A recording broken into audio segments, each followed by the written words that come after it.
Hey basketball coaches and basketball players, I'm back here again in my driveway, and today I'm going to give you my 5 hacks on how you can become a better ball handler in basketball. So let's just get down to it. It's the time where we're all locked inside. It's the coronavirus if you're watching this in the future, but no matter when you're watching this, you can still use these tips to get better during your off time.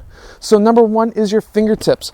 Number 1, no matter what, just start dribbling the ball. Wherever you are, start dribbling the ball and learn how to use those fingertips. And I don't mean using your fingertips like this. I'm talking about being able to use your fingertips so your palm is about a finger's width away from the ball. This allows you to control that ball a lot better. Now, this isn't exactly a flat driveway, but you probably don't have a flat driveway either. So this is going to help you be able to control that ball a lot better, whether you're in your driveway or on a basketball court. If you're dribbling with your palms, you're not going to have the control. But if you dribble with your fingertips, you will have a lot more control to be able to get that ball away from your defender. Number 2 is wrist strength. That is your wrists on how hard they're able to flick. Now, you're not exactly going to be flicking the ball with your wrist. You're actually going to be using your elbow and your wrist together, like that. Now, what you're going to be really doing is, of course, you're going to be working your arm because you really want to pound that ball through the floor. But what you're going to be looking to do is build that wrist strength so that you can make your wrist super strong so that you can pound that ball a lot harder. Wrist strength is also going to help you be able to shoot the basketball further, because when you're shooting, you're using a lot of your wrist to be able to get that ball farther. Of course, there's many things that go into shooting. We're not talking about shooting today. We're talking about dribbling. But number 1 is wrist strength, so you can control that ball where it wants to go by using your fingertips. But also, to get the power is your elbow. So keep that in mind. Number 3 is staying on your toes. There's a few players who think that being on your heels is good, and you can really start controlling that ball. And this driveway is definitely not flat, but why do you want to stay on your toes? Number 1, if you're on your toes, you can change directions really quickly. So if you're on your toes, you can change directions really quickly and be able to dribble away or attack your defender a lot better. That's why you want to stay on your toes. So right now, every other day, if not every day, do heel raises.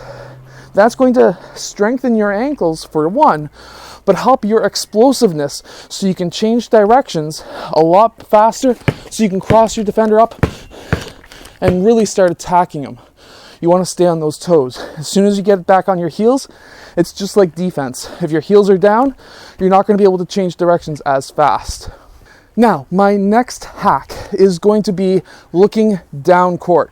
We've all seen those highlights of Lonzo Ball and Zion Williamson. Lonzo Ball gets that rebound or that outlet pass. He looks down court. He bombs it down. Now, he is a really good passer, but the only reason he's able to see Zion Williamson with one of those full court lob slam dunk alley-oops is because he keeps his head up.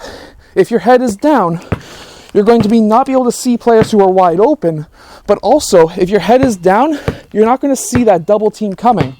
If you're trying to dribble and you do a spin move and your head's down, you're not going to see the double team coming from the other direction. So make sure you're dribbling with your head up so that when you do a spin move like that, you're already looking down court to see who is down court, who is coming at me, and who's open. And my 5th hack, which is the most important tip that I can give you when you're wanting to dribble the basketball better, and that is using your offhand to defend that ball.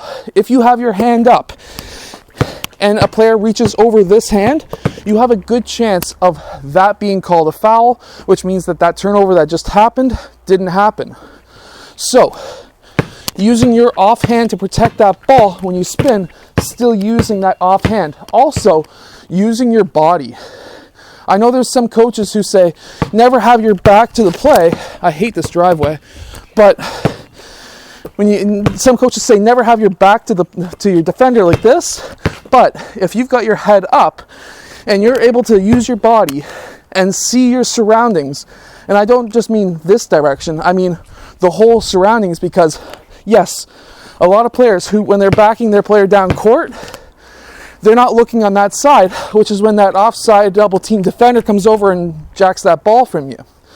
So when you're using your body, make sure you're scanning the whole court, and you're not just going and backing down on one side the whole time. Make sure to spin and go back the other direction as well. So you're using your offhand, but also your body to defend this ball, because you don't want to lose this ball, especially if you're a guard. Because if you lose this ball, you're on the bench. I'll see you guys in my next video. I hope that this video has helped you become a better guard and a better ball handler. I'll see you guys in the next one.